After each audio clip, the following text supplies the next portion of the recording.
Salut tout le monde, donc petit réveil au Cap Nord. À 1h du matin, il y avait encore 13 degrés 7, avec toujours un soleil de fou. Et on se réveille ce matin à 8h.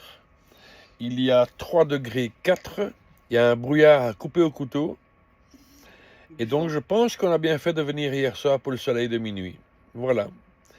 Ça c'est une affaire qui roule, comme dirait quelqu'un que je connais. Nous quittons le Cap Nord, enfin le parking du Cap Nord. Il y a encore beaucoup de motorhomes qui sont installés, mais le temps a l'air d'un petit peu se dégager. C'est moins brouillardeux que ce matin. Mais ça caille. Mais ça caille. La route est tellement belle, même sous un ciel plombé.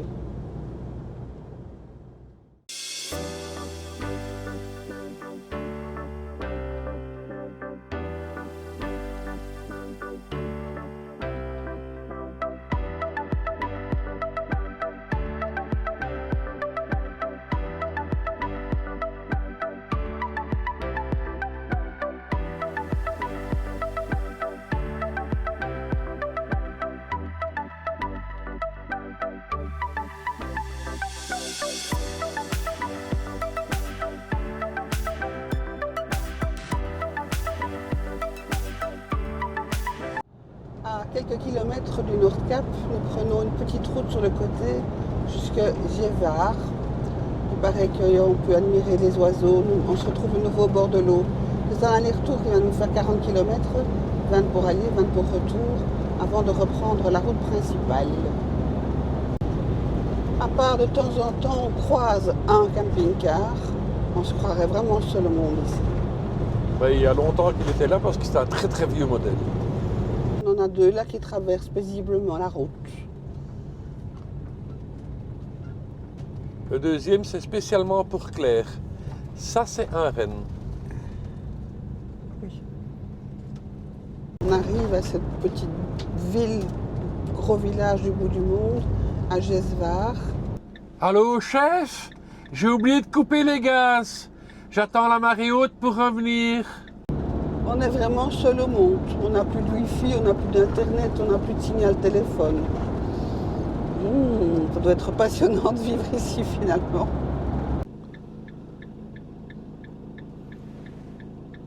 Des rennes, il y en a absolument partout. On reprend la route pour redescendre du Cap Nord. Hier, on l'a fait sous un ciel radieux, soleil éclatant, ciel tout bleu. Là, ici maintenant, il fait encore relativement beau, mais le vent, qu'est-ce qu'il est glacial. Nous quittons donc l'île de Majeroy. Il y a ce fameux tunnel de 7 km qu'on va réemprunter dans ce sens-ci et qui descend, ce coup-ci donc toujours à 212 mètres en dessous de la mer. C'est relativement long. Nous sommes sortis de ce tunnel pour reprendre la route du continent, on va dire. On avait un peu oublié aujourd'hui, c'est un jour férié, donc tout est absolument fermé. Il y a beaucoup plus de monde sur la route, notamment des Norvégiens, qui ne perdent pas une occasion pour pouvoir visiter leur beau pays. Et on a presque plus d'eau, on va devoir boire à la source, aux cascades. Alors, tu boiras d'eau pétillante, ça j'en ai. Oui, on pourrait les boire au Fosne. Op een yoghurt, ook. Pourquoi pas. Alors, ce que je vais retenir du Cap Nord, c'est fabuleux. C'est vraiment un point sur une carte. C'est peut-être très symbolique, probablement plus que symbolique. Mais ça ne m'était encore jamais arrivé de sortir du camping-car à 23h30 et devoir mettre mes lunettes de soleil. Ça, c'est quand même une grande première.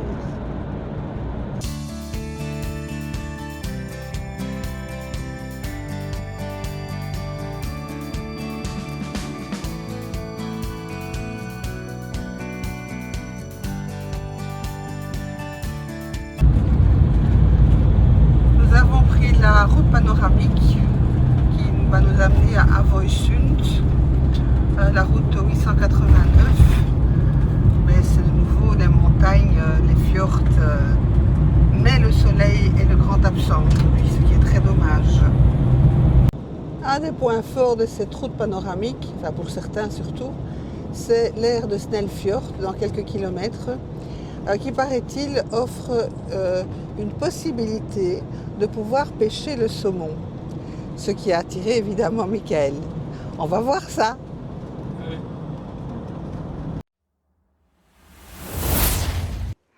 À défaut de pouvoir pêcher, Parce qu'il faut une licence, j'ai pas de micro. eh ben tant pis. En fait, il faut une licence, il faut payer 100 NOK la journée.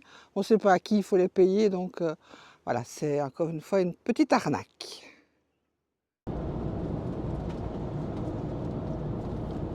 Le soleil joue avec les nuages. C'est vraiment un paysage très particulier par ici. On a trouvé ce qu'on a cherché pendant des heures sur internet en janvier ou en février, je ne sais plus quand. On est au bout du bout ici, c'est un village de pêcheurs et on doit refaire les 85 km dans l'autre sens. Et là-dedans, il y a 2 statues avec un toit de verre et donc on devrait essayer de pouvoir voir quelque chose. Alors par Google Earth, j'ai cherché, j'ai trouvé ce bazar et comment venir ici. On a cherché des heures et finalement, aujourd'hui, on fait en vrai ce qu'on a fait sur internet pendant des heures. Nous sommes montés, nous sommes rentrés dans la cabane pour voir ça. Il faut s'imaginer, attention, qu'on va faire 170 km pour voir ça. Alors autant le voir puisqu'on les a fait les kilomètres. Ah, je suis content de moi. On a bien fait de chercher sur internet pendant 3 heures et faire environ 3 heures de route. Enfin, il faut bien se rappeler que c'est 46 km/h de moyenne. Il n'y a pas que ça, hein. Il y avait quand même des beaux panoramas sur la route. Ah oui, il y avait des beaux panoramas. Moi, quand je voyais pas les beaux panoramas, je regardais à ma droite, je voyais ma femme. Alors, pour que vous n'ayez pas l'air trop bête comme moi, je vous montre ce qu'il y a dedans. Ben, il n'y a rien parce que c'est de l'époxy. Je pense que c'est un truc en époxy plein. Voilà. Merci de la visite. Par contre, alors là, le truc en vieux crottin de vache, parce que je pense que c'est du crottin de vache ou de je sais pas quoi, ça ressemble très fort, ou de la terre ou je sais pas quoi. Il fait pas si froid que ça. Une belle charpente en bois. Ça va faire plaisir à mon pote Robert. Une belle charpente en bois. Et voilà l'isolation du coin. Et le petit labyrinthe pour venir. Voilà, c'est du terreau, je sais pas ce que c'est. Ça sent un peu le verdouf quand même, mais enfin, si jamais un Français m'écoute, ça sent un peu le moisi. C'est un mot belge, hein, le verdouf.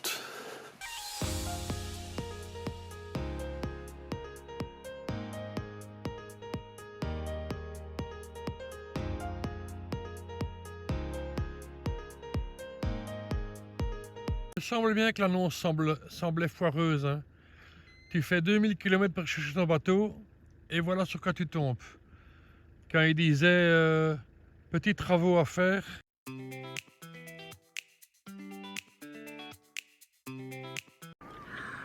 Petite vidéo avant d'aller se coucher. Il est 23h35.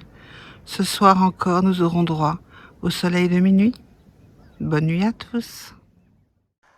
Nous sommes vendredi 30 mai.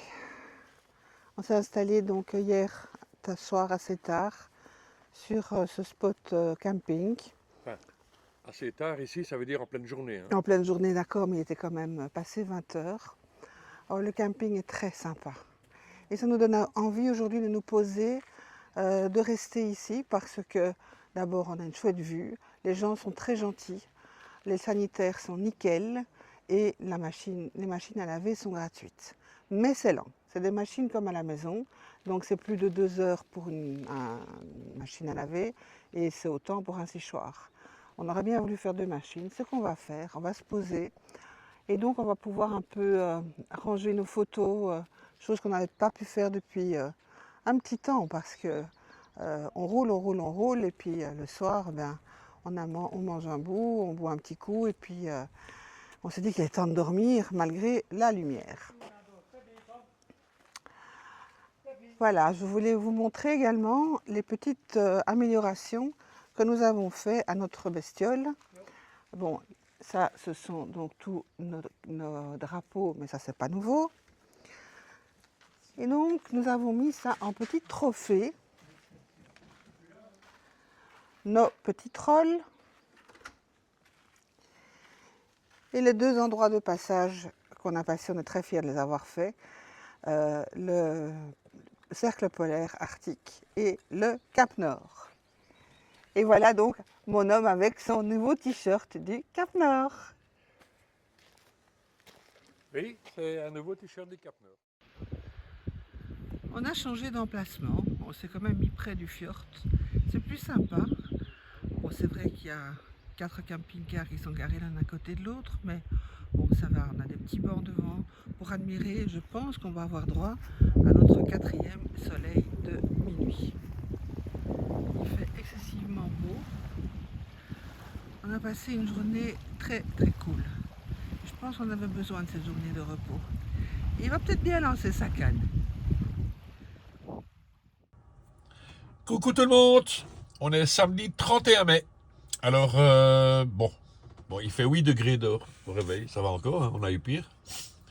13 dans le camping-car, donc là, on a mis une petite bûche parce que ça, c'est par contre pas très chaud. Enfin, le café nous aide à passer le cap, mais il fait déjà presque 16 degrés, le chauffage marche bien. Alors aujourd'hui, nous quittons le camping, on a fait 2 nuits ici, on a mis en ligne la vidéo parce que le wifi dans l'établissement est super bon. Et puis on avait envie de pas rouler aujourd'hui, pas rouler hier, et voilà, c'est les vacances aussi. On a fait des lessives aussi. On a fait des lessives, 3 machines à lessive, 3 séchoirs, enfin vous en foutez, hein, c'est normal. Hein, c'est notre vie. Voilà, chance qu'on ne doit pas repasser.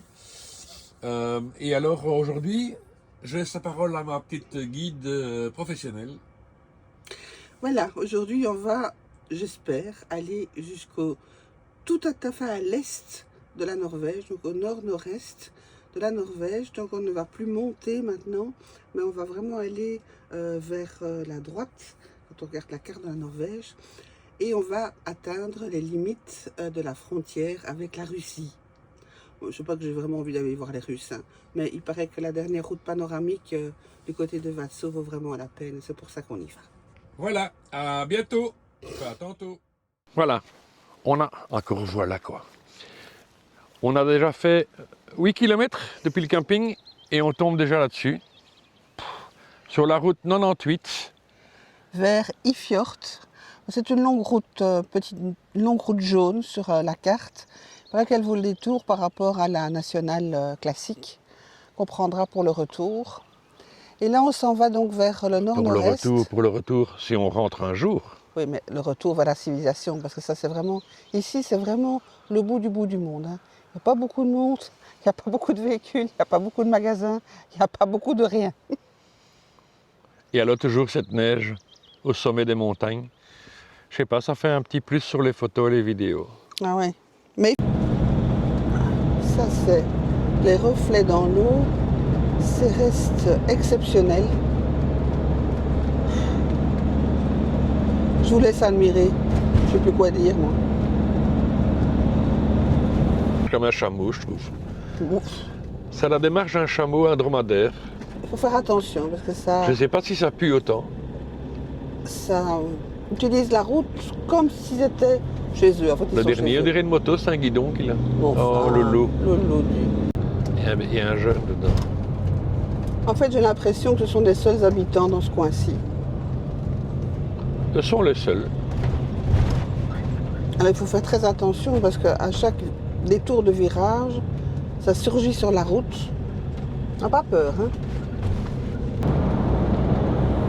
Cette route qui traverse la Laponie norvégienne, c'est le territoire aussi d'un peuple qu'on appelle les Samis, un territoire multiculturel parce qu'il y a un échange entre la culture des Samis, les Finlandais qui sont venus occuper aussi une partie du territoire et les Norvégiens qui n'ont pas cette culture Sami. C'est vraiment un mélange multiculturel, mais je ne peux pas vraiment beaucoup vous en parler parce qu'il n'y a personne.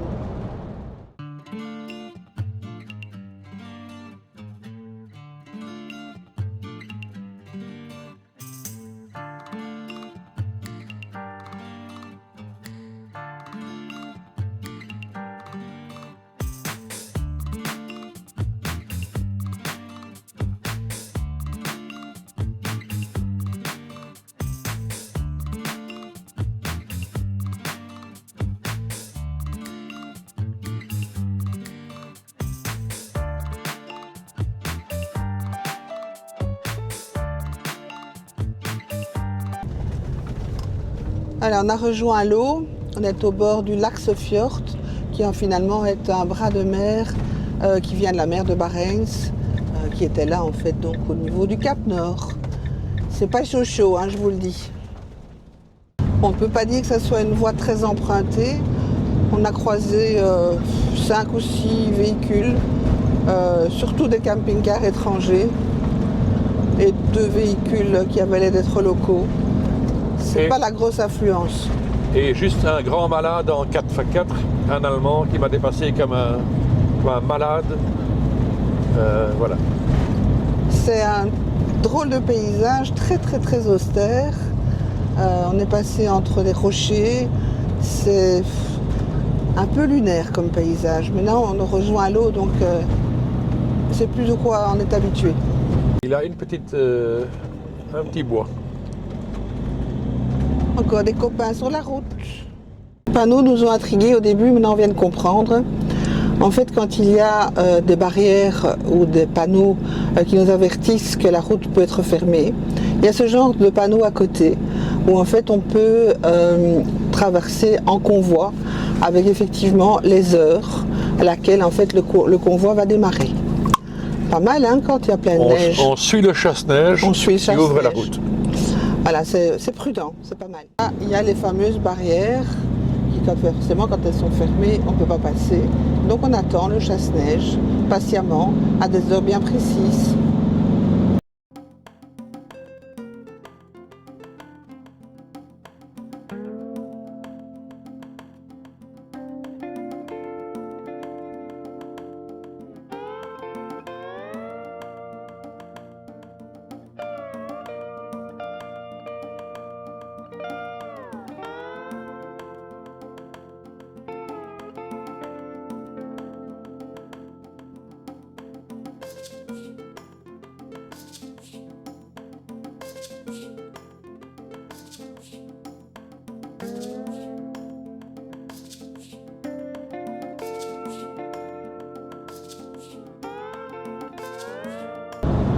Quel paysage cette route, c'est très particulier.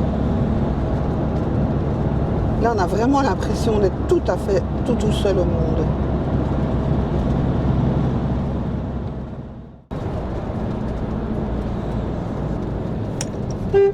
Alors toi, allez. Allez, Ouais. rendez-vous à Tanabru, hein.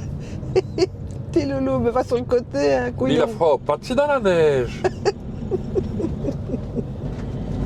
C'est parti, hein.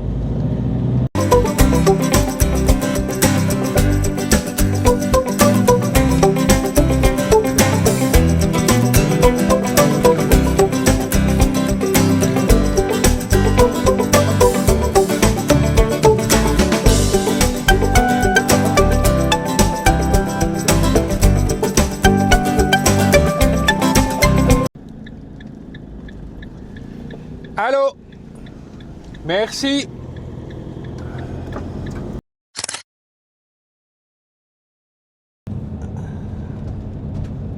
À force de photographier et de filmer tous les lacs, on ne sait même plus lequel on filme. Et ce soir, ça va encore être pire. Mais c'est beau. Mais c'est beau. Très beau. Retour vers les fjords.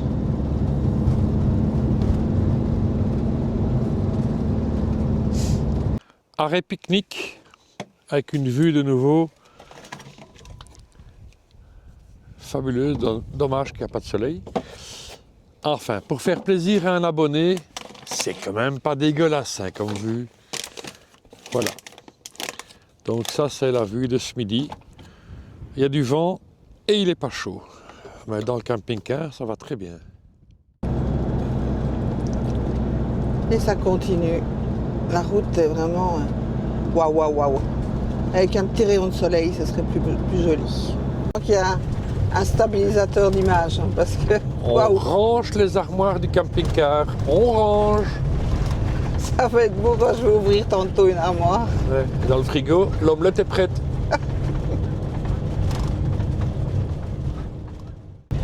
La prochaine fois qu'on vient dans le nord de la Norvège, le nord-est de la Norvège, on s'achète un camping-car 4x4. continue notre route vers Tanabru. Il me devait de vous raconter une petite anecdote à ce propos. Tanabru, c'est un ensemble en fait de deux populations, une population Sami et une population d'origine française. Parce qu'en 1795, Louis-Philippe, qui n'était pas encore roi à l'époque, a eu une petite liaison avec une jeune norvégienne, d'où est née la descendance mâle. Il paraît que pendant des années, la France a payé pour l'éducation de cet enfant. Voilà, donc Tanabru n'est pas quelque chose de tout à fait innocent. Nous avons voulu nous arrêter à Tanabru avant de commencer la route panoramique demain, ce qu'on fait déjà maintenant. On a vu donc le camping de Tanabru où il y avait, c'était plutôt un camping avec des heaters un peu partout. Il y avait 2 motorhomes qui prenaient tout l'emplacement réservé pour 4. Ils avaient tiré 25 rallonges pour avoir un peu d'électricité, terrain en pente. Merci bien. On continue notre chemin. 300 NOK. Et 300 NOK pour la nuit. Bon, pour ça, je trouve ça un petit peu cher. Eau chaude comprise. L'église de Nesseby, qui a été miraculeusement épargnée par la guerre, c'est une région qui a énormément souffert de la domination allemande pendant la guerre 40-45. Les Allemands appliquant la technique de la terre brûlée. Nous avons fait une halte à Tanabru pour prendre de l'essence, enfin du diesel, et pour faire les courses. Nous sommes samedi, donc après quelques semaines en Norvège, on sait très bien que le dimanche en Norvège, tout est fermé. Le diesel le plus cher de Norvège. C'est ici qu'on a pris du diesel le plus cher de Norvège à 20,25 NOK par litre. Je pense qu'au plus on monte vers le nord et au plus on va vers l'est, et donc vers la Russie, je ne sais pas si ça a une influence, au plus c'est cher. Aussi bien pour la nourriture. Alors les supermarchés ici sont relativement peu alimentés. Pourtant Tanabru n'est pas une petite ville, mais il n'y a pas grand-chose dans leurs magasins. Il y a certainement très peu de fruits, très peu de légumes, beaucoup de nourriture congelée. Voilà, c'est pas extraordinaire. Notre première impression n'est pas terrible, mais on verra plus tard.